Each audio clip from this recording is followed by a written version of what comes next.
반갑습니다. 하루 한 장 명리 차근차근 기초 강의 명리학의 역사에 대해서 공부해 보도록 합시다.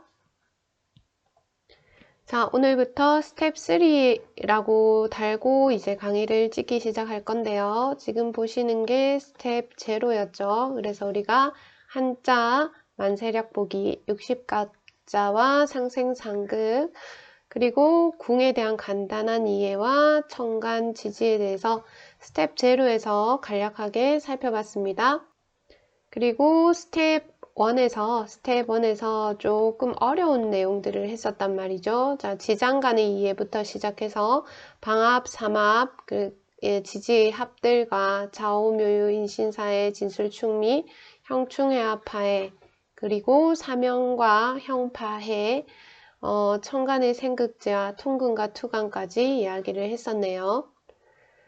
자, 스텝 2에서 리얼 입문과정 했었고요. 우리 십신에 대해서 비견부터 해서 겁제, 식신상관, 정제편제, 정관편관, 정인편인 했었고, 그리고 이 십신이 각각 이제 오행에 따라서 달라진다는 이야기를 했었고, 일간 특성에 대해서 이야기하면서 십신 관계를 잠시 간략하게 살펴봤었고, 그리고 궁에 따라서 십신의 해석이 달라진다는 말씀을 드렸던 걸로 스텝 2를 마무리를 했습니다. 자, 이래저래 하다 보니 재생 목록이 3개가 되었고요. 스텝 0부터 스텝 1, 스텝 2 차근차근 공부하시면 될 것 같고요. 자, 우리 이제 갑에서 화로 그리고 토로 넘어가도록 하겠습니다. 뭔가 중계 전환하면서 여러분들에게 도움이 되었으면 좋겠다는 생각을 하면서 모토를 달아봤네요. 자, 스텝 3 드디어 입문 과정은 이제 넘어섰고 기초 과정이라고 적혀져 있고 이름을 차근차근 기초 과정이라고 했습니다. 자, 1강에서는 좀 지겨울 수도 있지만 사주명리학의 역사에 대해서 한번 말씀드리고 싶어서 이야기하고 갈게요. 자, 이 사주명리학은 중국에서 기원합니다. 자, 그래서 우리 중국 역사 연대표를 제가 이전에 링크해 드린 적 있는데 마찬가지로 블로그 아래 링크해 드리는 블로그에 지금 이 PDF 파일과 함께 중국 역사 파일도 링크해 드리도록 하겠습니다. 같이 공부해 봅시다. 자, 우리 하나라, 상나라, 주나라, 춘추 전국시대 진, 그리고 한, 위진남북조, 수, 당, 송, 원, 명, 청 하면서 이제 중국의 역사가 흘러가는데 자, 이 순서대로 요 밑에 쪽에 이렇게 보시면 이제 명리학의 어떤 성장 과정에 대해서 알 수 있는 그런 키워드들이 들어있으니 같이 한번 살펴보는 시간 갖도록 합시다. 자, 먼저 사주명리학의 기원 이렇게 되어져 있는데요. 자, 중국은 이제 하나라부터 시작된다라고 얘기를 하는데 우리 황하 문명, 세계 4대 문명 아시죠? 이 황하를 중심으로 이 황하가 범람하면서 비옥한 토양을 만들어내고 그 비옥한 토양에서 이제 농경이 발달하게 됩니다. 자, 여러분들 한번 생각해 보세요. 우리가 모두 이제 사람들이 평등한 그런 어떤 원시 공산사회에서 농경이 발달하게 되면 잉여 산물이 생깁니다. 다시 말해서 먹고 남는 게 생긴다는 거죠. 그러면 먹고 남는 게 생겨서 그것을 쟁여놓은 사람은 계급이 올라가겠죠. 자, 그래서 먹고 남는 게 많은 사람은 계급이 올라갑니다. 뭔가 여유가 있으니 없는 사람들이 와서 나에게 뭐 이렇게 쌀을 빌려달라든지 할 수가 있겠죠. 그러면서 어떤 권력이나 이런 계급이 생겨나게 된다는 것이죠. 자, 이 계급이 생겨났는데 나중에 보면 이 하위 계층의 사람들이 네가 뭔데? 왜 이렇게 네가 뭐가 잘났다고 이 상위 계층의 이런 어떤 것들을 향유하고 있느냐 이렇게 따져 물을 수가 있겠다, 그죠? 자, 그것을 정당화하기 위해서 내가 너희보다 우위에 있다라는 것을 정당화하기 위해서 이 계급의 상위 계층에 있다는 것을 정당화하기 위해서 들여오는 것이 이제 신의 영역인 것이죠. 신의 영역. 자, 그래서 네가 내 말 안 들어? 나는 신하고 통하는 사람이야. 어디 감히 내 말을 안 들어? 이런 식으로 신의 영역을 이야기하면서 이제 통치 계급에 대해서 정당성이 부여되는 것이죠.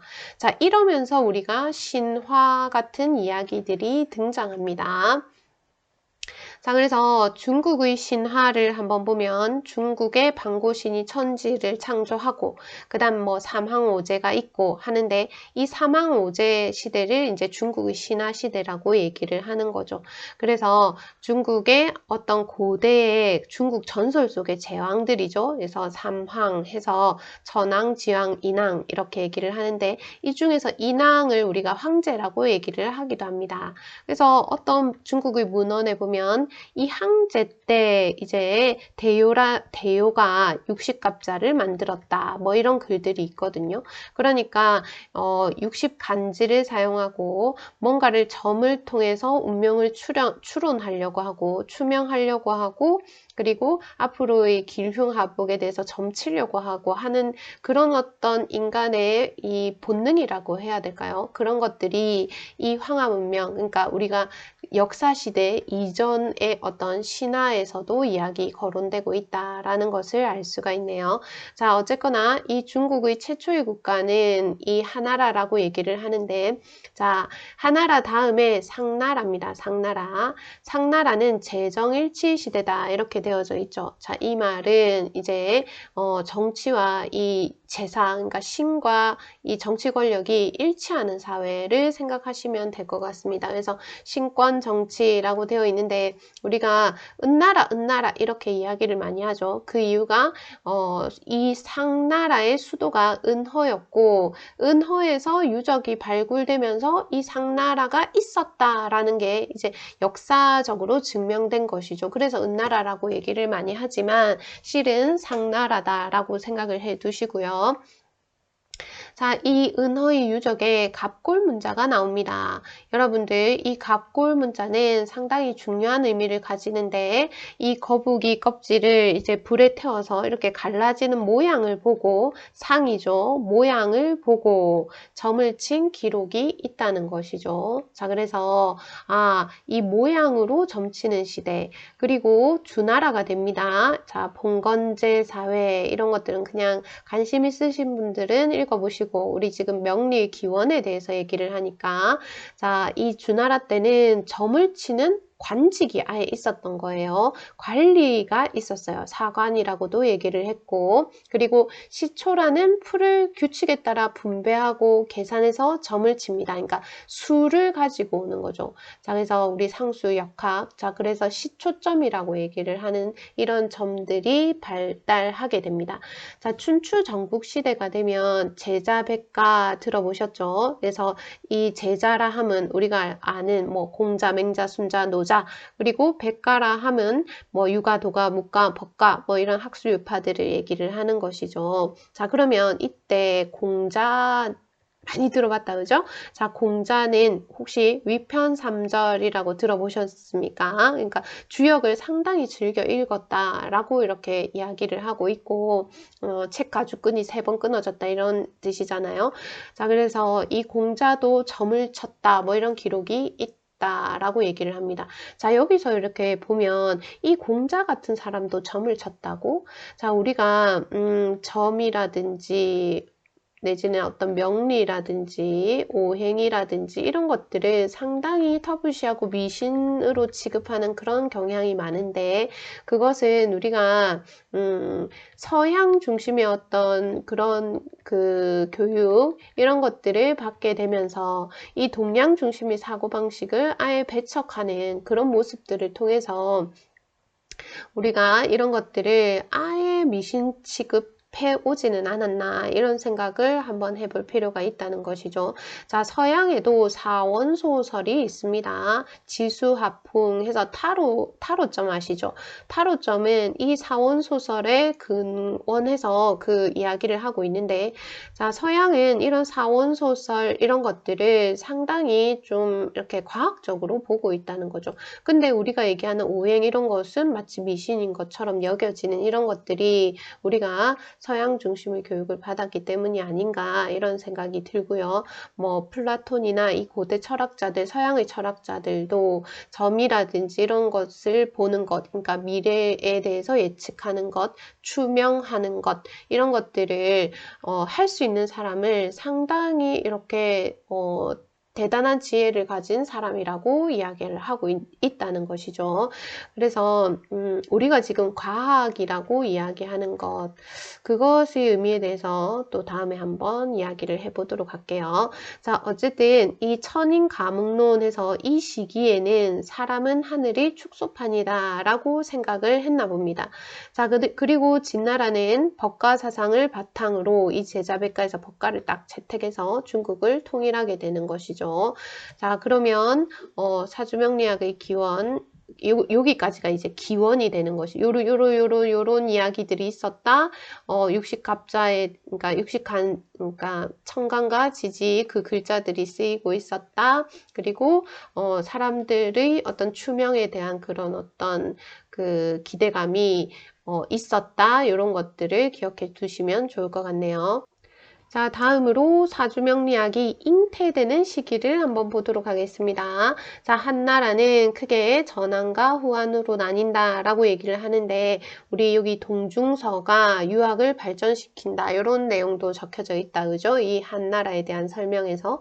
그래서 이 동중서라는 사람이 춘추벌로라는 책에서 이 천인가문론 아까 설명했던 그런 이야기를 하고 있고요. 후한에서도 왕충의 논형해서 자연정명론 정명이라는 것이 이제 문명이 있다, 숙명이 있다, 뭐 이런 얘기고 60갑자의 부호 체계가 이 시기에 형성된다라고 이야기를 합니다. 그러면 이런 것들을 통해서 어떤 사주명리학이라는 그런 어떤 기본 베이스의 도구가 사주명리학의 도구가 이때 어떻게 정립된 것이 아닌가 이야기할 수가 있겠죠. 그 이전부터 이런 기운들은 추명에 대한 어떤 의지나 기운들은 있어 왔다. 역은 그 이전이다.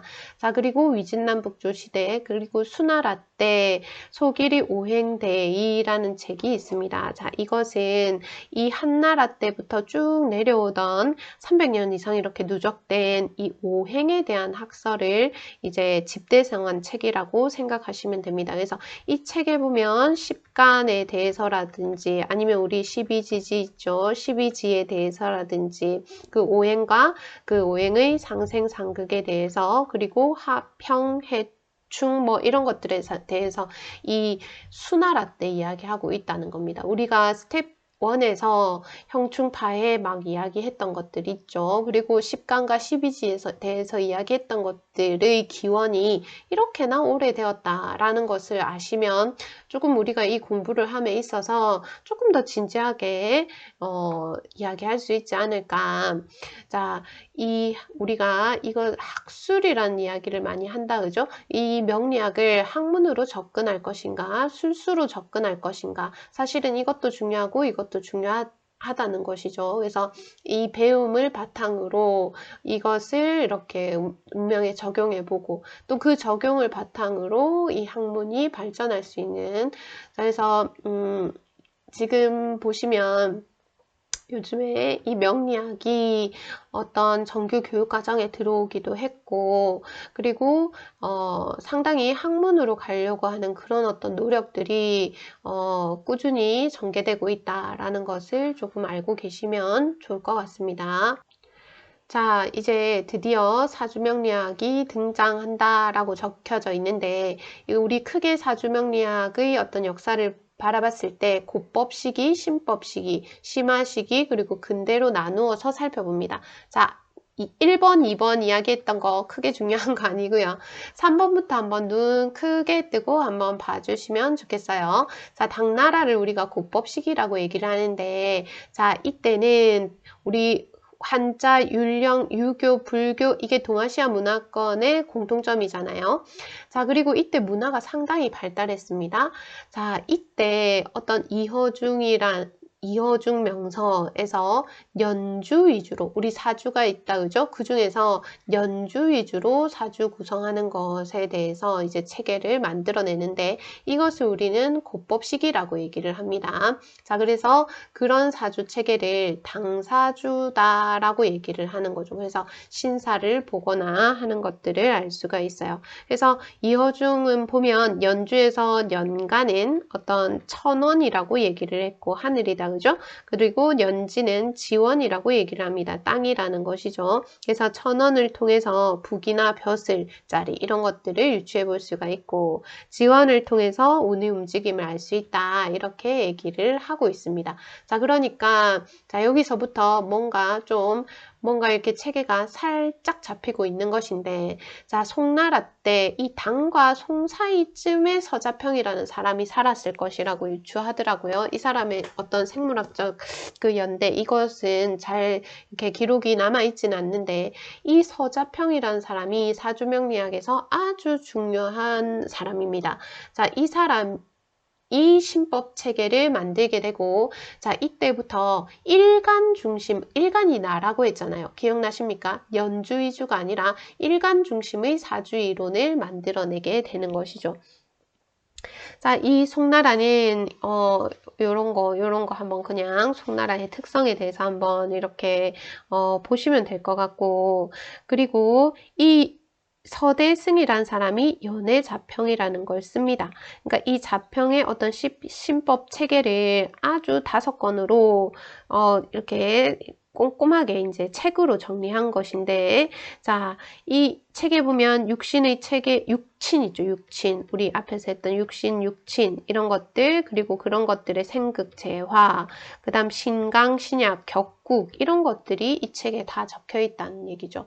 자, 송나라 때입니다, 송나라. 자, 이 사주명리학의 역사가 얼마나 유구한지에 대해서 한번 생각해 보시고, 우리가 이 학문에 대해서 이렇게 가볍게 접근할 것은 아니구나. 이런 어떤 뿌리 깊은 역사가 있구나라는 것을 조금 알고, 접근했으면 좋겠다. 이런 생각이 듭니다. 자, 그 다음 명나라 때, 명때로 가면 이제, 신법에서 심화 시기로 넘어가는 이때, 자, 이 육이라는 사람이 주원장이 명을 만들 때 상당히 어떤 업적을 남겼던 사람이라고 얘기를 하더라고요. 그래서 유백온이라고도 얘기를 하는데 자, 이 사람이 적천수라는 책을 썼답니다. 저는 이 적천수라는 제목의 뜻을 알고 우와 이랬거든요. 되게 시적이에요.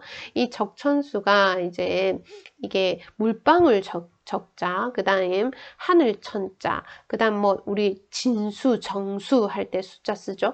그래서 하늘에서 물방울처럼 떨어지는 그런 어떤 천기의 정수를 적어 놓은 것이다. 이게 적천수래요. 너무 되게 시적이지 않나요? 자, 어쨌든 이 적천수를 유기가 썼다라는 설이 있습니다. 이 적천수는 상당히 이 자평 명리를 간지론과 그 다음 음양오행 중심으로 추명하는 것에 대해서 구체적으로 적은 엄청 멋진 책이다 이렇게 얘기를 하고 있고요.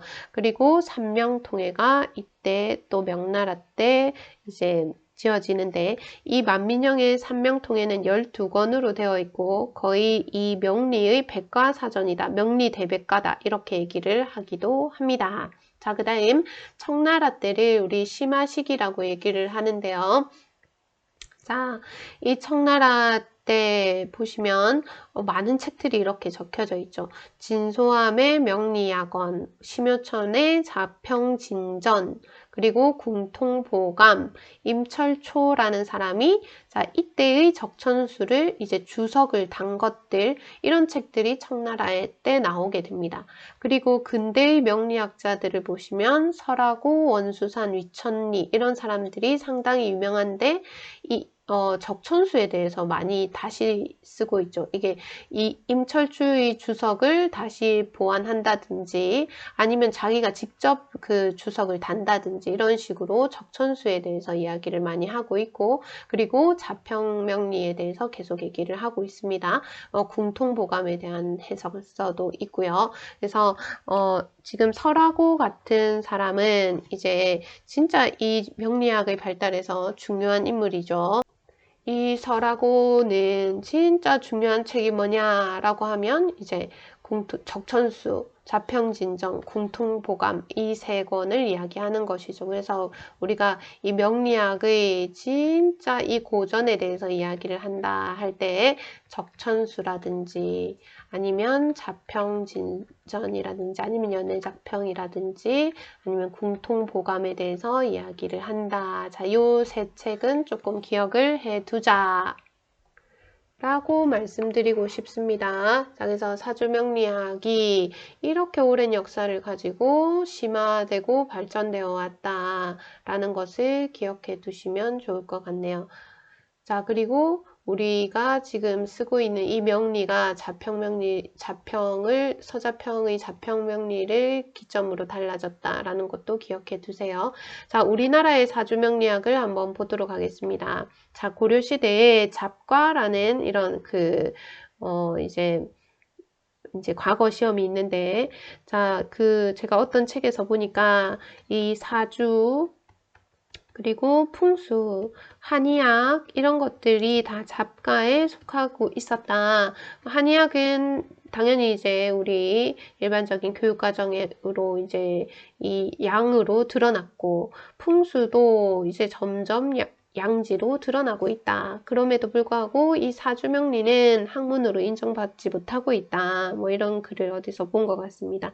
자, 그래서 지금 우리가 이 동양의 어떤 술수학이라든지 과학의 개념, 동양의 과학의 개념, 이것이 서양의 과학의 개념과 너무나 다르기 때문에 우리가 이 사주명리가 이제 인정받지 못하는 면모가 있고, 아무래도 명을 추론하는 추명학이다 보니까 이것이 잘못 해석되고 잘못 전해지고, 그리고 이것이 누군가가 이제 어떤 좋지 않은 의도로 다른 사람을 이용하는데 쓰임이 있다면, 그렇다면 이 사주명리학은 진짜 양의 이런 풍수나 한의학처럼 이런 양지로 나오는 것이 쉽지는 않겠지요. 자, 그래서 어쨌든 이 사주명리가 우리나라에서도 아주 오랜 세월 학문의 한 기퉁이에 있었다는 것을 조금 아셨으면 좋겠고, 조선시대 과거 시험에도 음양과가 있습니다. 음양과가 있다는 것이죠. 그래서 천문지리, 역수, 점산 뭐 이런 것들, 이런 기술 직원을 뽑기 위한 잡과 시험이었다 이렇게 되어져 있으니, 명리가 진짜 뭐 이렇게 우리 뭐 진짜 무슨 5,000원 주고 점 보고 하는 그런 개념하고는 좀 다르다. 아주 뿌리 깊은 그 내력이 있고 학문으로서의 그런 가치가 있다. 너무 말이 많네요. 자, 어쨌든 자, 지금 근대 명리학자 중에 자강 이석영 선생인데요. 자, 이분은 사주첩경이라는 책을 이렇게 쓰셨답니다. 제가 장바구니에 담아두고 계속 못 사고 있어요. 살까 말까 살까 말까. 너무 비싸죠. 자, 어쨌든 이 사주명리를 이렇게 책으로 체계화해서 이제 이 후대들에게 전했다는데 상당히 의의가 있다라고 얘기를 하고요. 그 다음 우리 도계 박재환 선생님이시죠. 그래서 명리실관이라는 책이 있습니다. 자, 이런 이야기들은 지금 제가 이 책을 읽고 사주명리에 대한 관심이 상당히 많아졌었거든요. 그래서 여러분들 시간 되시면 조영원의 사주명리 이야기 한번 읽어보시면 재밌을 것 같고요. 그리고 아까 소개드렸던 그 자강 이석영 선생, 그리고 도계 박재환, 재산 박재현 선생님, 뭐 이런 선생님들의 이야기들이 우리 우리나라의 명리학자들의 이야기 이런 것들이 이 책에 소개되고 있으니까 관심 있으신 분들은 좀 내가 조금 더 깊이 있게 공부해 보겠다 라고 생각하시는 분들은 한번 읽어보시는 것도 재미있을 것 같다 라고 생각이 들어서 추천을 해봅니다. 자, 차근차근 기초과정이기 때문에 막 빨리 달릴 마음은 없고요. 그냥 일단 여러분들에게 이 사주명리학의 역사를 좀 천천히 한번 소개해 드려 봤는데 지겨우셨을 것 같아요. 어쨌든 열심히 공부 한번 해봅시다. 감사합니다.